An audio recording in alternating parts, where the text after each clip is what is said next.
Lepantas Leshore, Museum and Center for Indigenous Cultures, native researcher.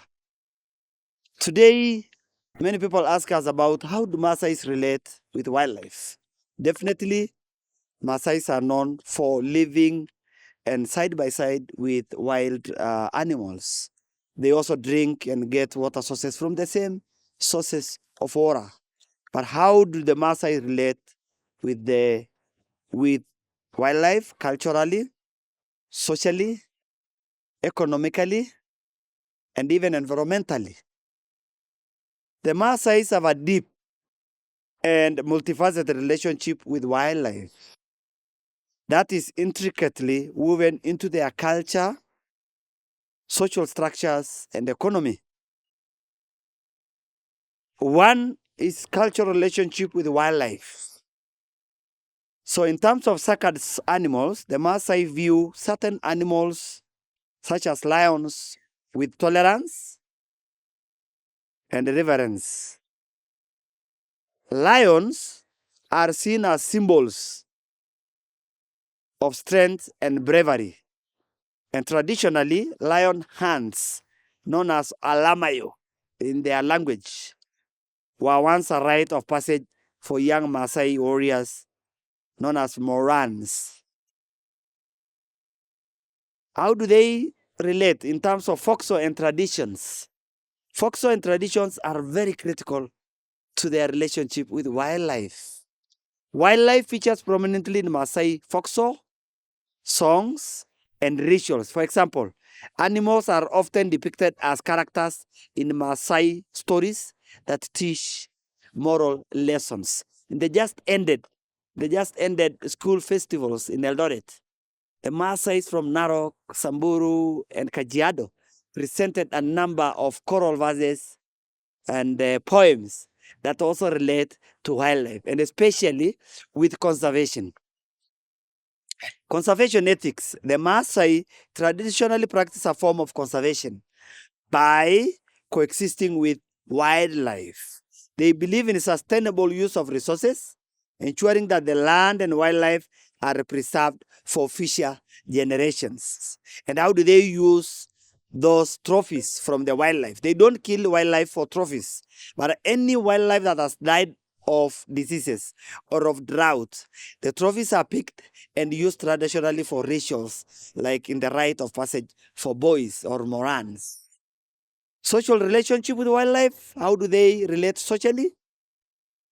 Wildlife plays a role in defining the social structures and responsibilities within the Maasai community. For instance, the role of morans includes protecting livestock from predators, which directly involves interaction with wildlife. The wildlife also and the lions have a role to play. For example, if they get a woman who is pregnant or who has children, the lions will escort them very comfortably until they are safe.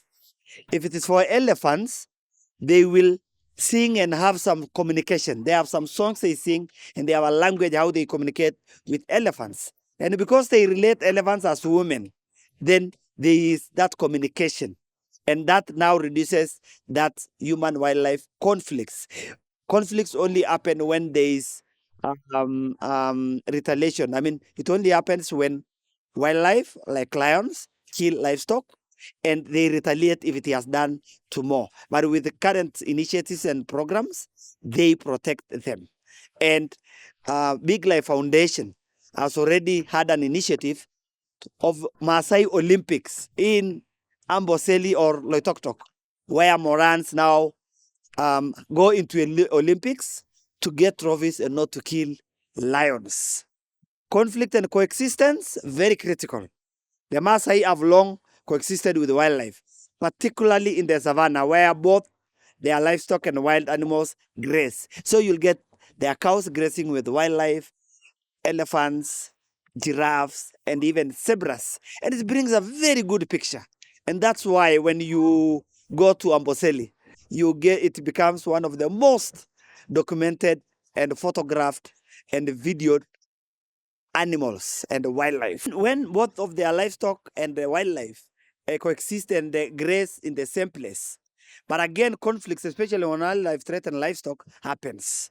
Traditionally, these conflicts were managed through community practices and cultural norms. This is why programmers should borrow some of these practices and come up with models that will really enhance that relationship and coexistence between the Maasai and wildlife. Cultural identity, very critical. The wildlife also are part of identity and belonging of the Maasai.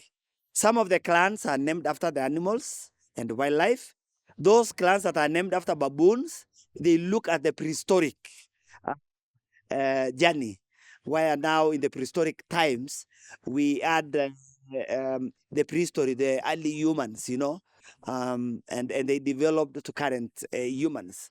So the presence of wildlife in Maasai lands is integrated so to their cultural identity. The landscapes teeming with wildlife is a symbol of the Maasai connection to nature and their ancestral lands. I'll give you an example of Nkongo Narok. Nkongo Narok is where Thompson actually reached the explorer, and this is where most of their ancestors have been buried. So it becomes a very critical part of Amboseli where they even meet to pass some resolutions, to make decisions, to give thanks when Amboseli was transferred to them after the announcement by the President of the Republic of Kenya. What about the economic relationship with wildlife? Livestock and grazing. The Maasai are predominantly pastoral communities, and the economy revolves around livestock, which often shares health of the ecosystem, which includes wildlife, which is crucial to the survival of their herds. Tourism. Wildlife tourism is significant economic activity for the Maasai. They benefit in many ways, directly and indirectly. They benefit from tourism-related jobs, cultural tourism, and conservation initiatives that bring revenue to the community. Many Maasai are involved in running community conservancies, lodges, some are drivers, and also cultural villages that attract tourists interested in both wildlife and Maasai culture. And this is an area that we really want to open up to Maasais so that they can benefit from their culture and lands. Conservation programs. In recent years, the Maasai have increasingly participated in conservation programs that offer financial incentives for preserving wildlife. These programs, often in partnership with conservation organizations, provide income through wildlife-friendly practices such as ecotourism, payment for ecotourism services, and wildlife corridors. So this is the new conservancies, the community conservancies taking center stage.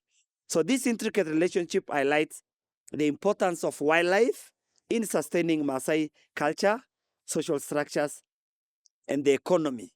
That's why Ma Museum was awarded and is a host to the UN tourism villages called Best Tourism Villages that was started in 2021. And it is still does research and small consultancies to ensure that more villages join the UN tourism villages. And Kenya also being a state member of WTO and also